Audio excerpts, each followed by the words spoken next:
عليكم ومرحبا بكم وان شاء الله كامل تكونوا بخير وصحه وعافيه. خياتي كما راكم تشوفوا اليوم رايحين نديروا وصفه اللحم بالعجين. راح نعطيكم كامل اسرار نجاح هذه الوصفه، لازم نتبعوهم باش تنجح لنا الوصفه هذه. وخياتي قبل ما نبداو بالوصفه تاعنا تاع اليوم، اللي اول مره دخلوا القناه نقول لهم لا عجبتكم القناه ما تنسونيش في الاشتراك والضغط على زر الاعجاب. وخياتي اللي قدم معايا بالقناه نقول لكم يعطيكم الصحه خياتي على المتابعه.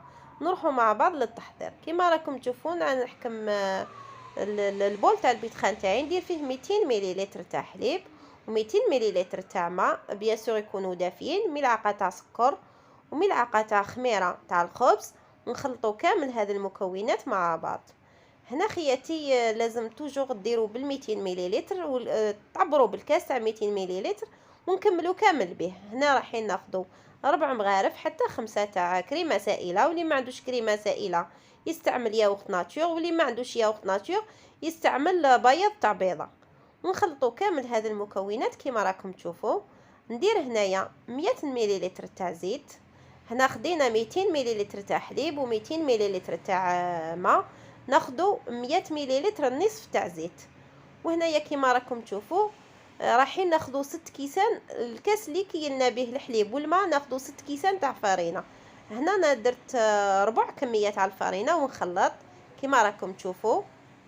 هنا ما ديروش الملح حتى كي ديروا فرينه تاعكم. فوالا كما راكم تشوفوا نخلطوا مليح بالفوي باش دير لنا الفرينه تاعنا شويه خيوط. ونروح نكمل الفرينه نتاعي نفرخها كامل على ضربه، ونروح ندير الكروشي في الروبو تاعي ونخليها تعجن. فوالا هنا قبل ما ننسى نديروا ملعقه تاع قهوه معمره مليح تاع ملح. فوالا كما راكم تشوفوا انا هنا خليتها تعجنت حوالي 10 دقائق. شوف العجينه تاعي كيفاش ولات. نروح نغطيها ونروح نوجدوا الخضار تاعنا كما راكم تشوفوا.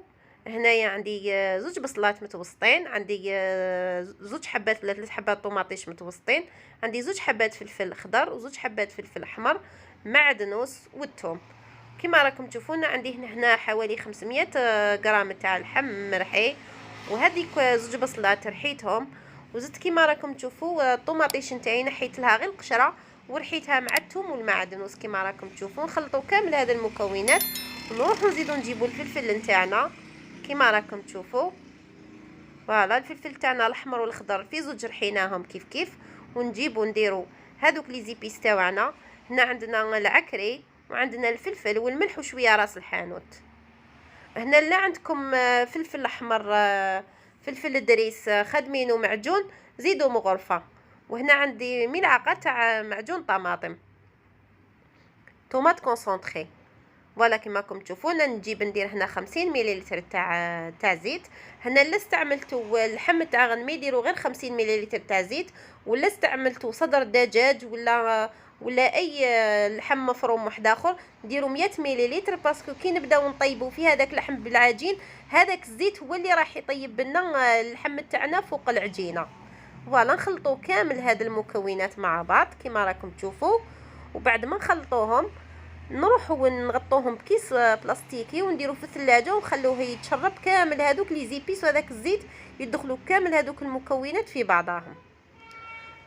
بعد ما نكملوا هذه العمليه انا هنايا راه العجين تاعي ضرب ساعه. هنا لازم تخلوه يخمر مليح العجين تاعكم. فوالا شوفوا كيفاش خمرت. هنا خياتي لا استعملتوا الكاس تاع 200 مليلتر رايحه تقطع لكم 8 حبات كبار تاع لحم بالعجين، ولا استعملتوا الكاس تاع 250 رايحه تخرجوا حتى ل 12 حتى ل 14 حبه نتوما وتحكموا في الكبر تاع الخبزات نتاعكم. فوالا كيما راكم تشوفون راح نقسمهم هنايا على 8. هنا عندكم الاختيار نتوما شحال تقسموا، تحبوهم كبار تحبوهم صغار.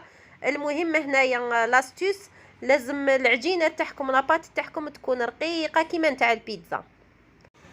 نروح نكور كامل الخبيزات نتاوعي كيما راكم تشوفون نبدا نحل فيهم.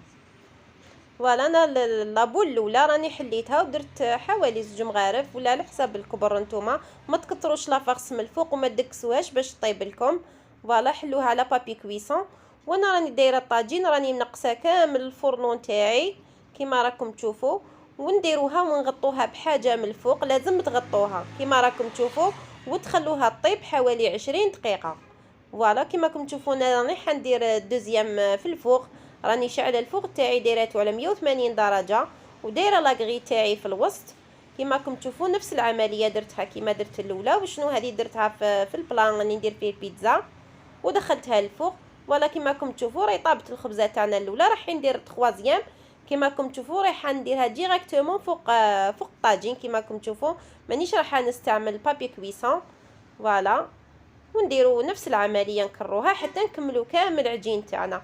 وهنا خياتي الحاجه المهمه، هنا كل ما طيبوا وحده حطوهم توجور وحده فوق وحده وغطوهم بطرشونه نقيه، وزيدوا ديروا لهم ساشي رايحين. هذاك لحم بالعجين راح يعرق في بعضه ورايح يطرى. لو كان تخلوهم وحدهم هكاك رايحين يجوا مقرمشين وما تقدروش تلويوهم كما راكم تشوفوا. فوالا ما همش رايحين يتلواو رايحين يتكسروا. هذه هي لاغوسيت تاعنا خياتي تاع اليوم. ان شاء الله تعجبكم الوصفه وتجربوها، ونقول لكم يعطيكم الصحه على المشاهده، وتبقاو على خير. الوصفه جديده ان شاء الله.